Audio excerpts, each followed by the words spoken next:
Hello everyone, I am some random adventurer, and welcome to the very first episode of Let's Play Skyrim Jakar Story. There are a few things I should probably say before we get started here. First of all, there is a great LPer out there, most of you have probably heard of him, named Squee. Squee913, Spiffy Squee. He has two channels. He's inspired me to do this in several ways. First, by making great content. Second, by making a recent video he dubbed Squee's Call to New Let's Players, which is, just a very helpful video for people wanting to start Let's Playing. He recommends some great free recording software, which I am now using. And just gives you a lot of tips, and even gives you a way to get yourself out there to start with and get some feedback pretty quickly. So, yeah, so I have him to thank for even sitting down and doing this right now. Secondly, this is a role-playing Let's Play. It's called Jakar's Story because I'm going to be more than anything telling the story of a character named Jakar. He is a Khajiit, and we will learn a bit more about him in due time. But, role-playing LP means that I will metagame as little as possible. I have played this game a lot, but if Jakar does not know it, I don't know it. Also, I will not be fast-traveling. I have mods installed like Frostfall and Realistic Needs and Diseases, among many others. And the main focus will be to do what Jakar wants to do. Now, that may be any of the quest lines in the game. I'm not exactly sure yet. There are ones I know he wouldn't do, but, we'll talk about that later. But, I have an idea in mind for his background story and his character, and we'll just see how, he interacts with the world of Skyrim. So, alright, so that is probably all I needed to get out of the way, so let's jump in, shall we? Alright then, so, as I said, Jakar's a Khajiit, and while I tweak his looks and everything, I will explain how he came to Skyrim. Jakar sadly was born in the prison in the city of Anvil. Now, his mother was sadly a Khajiit that lived up to, well, every stereotype leveled at the Khajiit on a daily basis. Her life was crime and nothing else. And it's really sad, but that's what it was. And she died in childbirth, and Jakar somehow survived it. But the guards, after this happened, were sitting around saying, "What are we going to do with this cub?" And one of the guards decided to take him in. He volunteered to take Jakar in and raise him. Now, he was not married. He did not know how to raise a child or anything like that. But he tried as best he could. And Jakar really has very fond memories, mostly, of the guardsman that raised him. But he was not very wealthy, I assume guardsmen don't make much money. So, Jakar one day had what he thought was a bright idea. He could steal things and, gold maybe from people's pouches and buy things that he wanted that way, because his father couldn't really afford it. But, at first he didn't really know all that much that it was wrong, but his father explained that it was wrong and scolded him, and but Jakar couldn't help himself. He kept stealing. He liked it. He didn't really know why, but he liked it.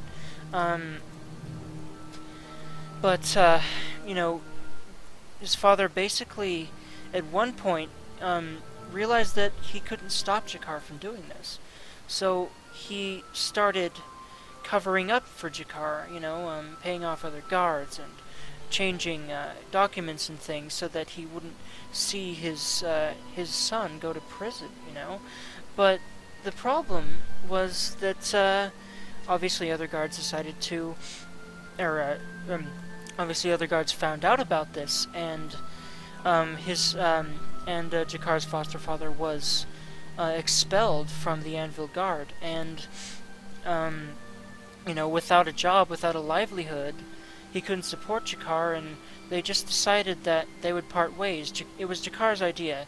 He was really, really sad about having his father, causing his father to lose his whole livelihood, and he decided that he would make his own way, and if he died out there trying to make his own way, he didn't care. He loved his father so much that he did not care if, leaving his father's care caused his downfall. He wanted to prove to him and the whole world that he could survive and not be a horrible person anymore. And so because and from being raised by a guard, and from this ordeal, he decided to make an oath that if he could help anyone in need that he saw, he would try and do it. And he has become very compassionate and kind, from being raised by someone with a strong sense of justice.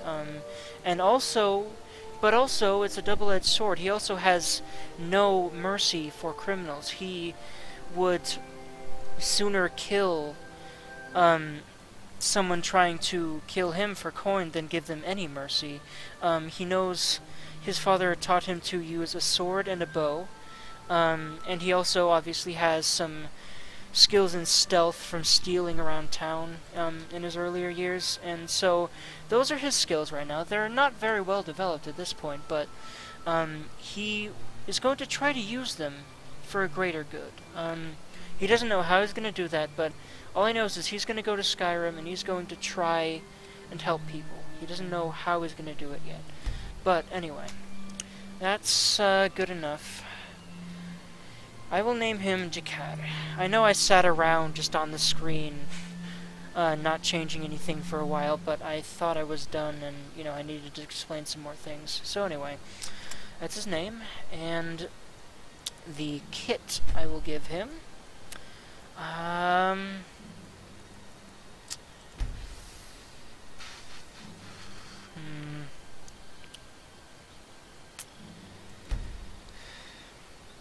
He is very agile. I mean, he is a Khajiit, but I don't really know if I want to give him the acrobat. So these are obviously names of classes from Oblivion, but they just give you starting gear. No. Stealth kits. I think acrobat fits him well enough, not really in the sort of description, I guess, but in the sense that they're agile, and it might give him a bow, I don't know, but he's agile, he's stealthy. That's sort of what I want to convey here. So choose. Alright, now it will throw us somewhere randomly in Skyrim. So he came by ship to Solitude. I will have to explain, if he's very far from Solitude, how in hell he got there. But we'll see what that is in due time. Let's see, Brinewater Grotto. Map. Yep, alright, pretty close to Solitude, cool. Actually, what we'll say here is, because this is pretty close to the coast, I think he was shipwrecked out here. He wasn't able to save any of the other passengers, but he was able to get to shore and survive himself when he got here, and pretty much all the supplies he's got. Let's see what he's got here. Yeah, just one bad thing happens to Jakar after another. Good, he has a longbow, a dagger. All right, I can work with that for now. Definitely going to favorite that, and the dagger and the arrows. Now, what's really cool is, even if I unequip the longbow, you might see that because hold on, it should work. Oh, maybe if you have a weapon equipped, then. Oh wait, I don't have that feature up yet. I just realized that I have to configure a buttload of mods, so be right back. Alright, so I configured all my mods, and I'll just kind of briefly go through what each one does if you don't know. Matter of Time allows you to do things like this. See this on the top left corner of the screen? That is the sundial that sort of gauges how Jakar is gauging the sun and moon. It basically just allows me to see at a glance around what time of day it is. I mean, there isn't really any way to accurately tell time, in Tamriel, so It just makes sense that he'd be able to look at the sky and see exactly what you're seeing on the sundial, and also the phases of the moons. Maybe not during the day, but I like to see the phases of the moons. It's an interesting little factoid. So there's that, and I can also toggle it off. Also, I have immersive HUD, which allows you to toggle off the whole HUD and just leave you with a completely HUD-less picture of the game's environment, which is pretty cool. And toggle that back on and that back on for now, and then go back to my configuration menu. I also have auto and equip ammo, pretty self-explanatory.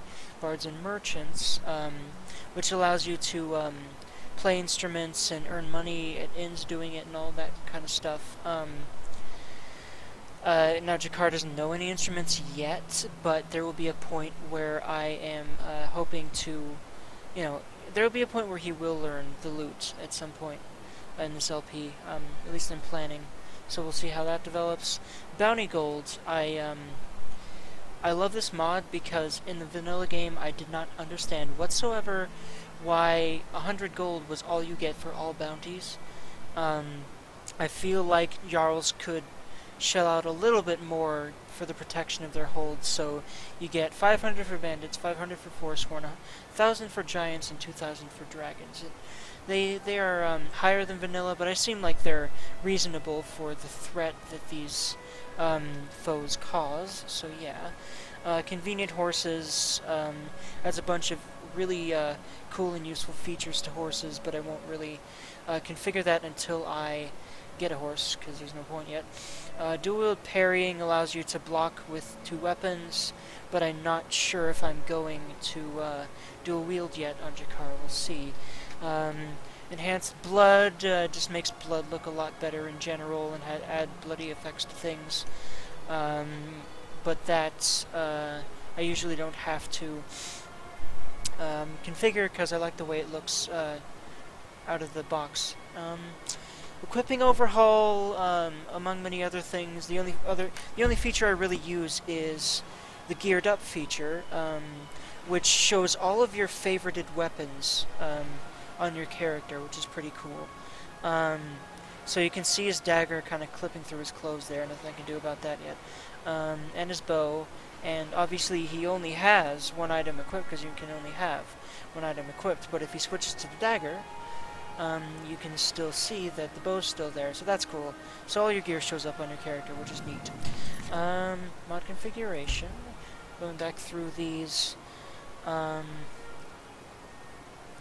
Frostfall, survival mod. Most of you, 99% of you, probably know what this does.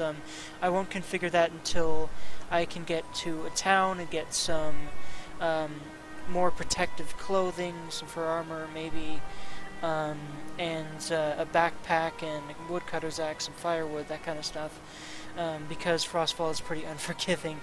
Imaginator I won't screw with, but it allows you to screw with the lighting effects and make it look cool, but it's hard for me to work that, and I kind of like the vanilla lighting, to be honest. So I'll keep it in, but I don't know if I'm going to really screw with it in this Let's Play. Immersive HUD, well, I already explained that. Inns and taverns just enhances inns. I'll explain that later when we go to an inn for the first time. Lanterns of Skyrim adds really cool, like, streetlight type things along the roads, which light up at night and look really cool, and it's kind of an immersion thing. Lock overhaul allows you to bash locks and adds other features to locks, but I don't think I'll be using it because with Jakar, because he can pick locks. I mean, I'm kind of bad at the minigame, but hopefully I'll figure it out. Moonlight Tales is a lycanthropy mod that allows you to contract lycanthropy by encountering werewolves in the wilds. Now, that does not mean that Jakar will do so, but I kind of like having this extra variable that there's a small chance that he will be attacked by a werewolf and that he will contract Sani's lupus, and at that point he will have to decide whether to try and cure it, or, well, we'll see at that point. Realistic needs allows you to, makes you have to eat and sleep and stuff, and drink and all that. And I will configure that once I have enough coin in order to buy food and drink. um, Sky UI, and that I have food and drink. Sky UI, you know, is this mod right here. I don't have to explain that. The Dance of Death is like a kill move enhancer kind of thing. So yeah, there's that. I will also put a, this is probably really boring, especially with my rambly thing, and Wet and Cold's just, adds really cool weather effects, but I will add a annotation to the video. You've probably already skipped this at this point, but I'll add an annotation to the video that allows you to skip all this boring mod talk if you don't want it. So, cool. Alrighty then. I'm going to stop recording for a second, and then when I come back, Jakar will start on his journey in earnest.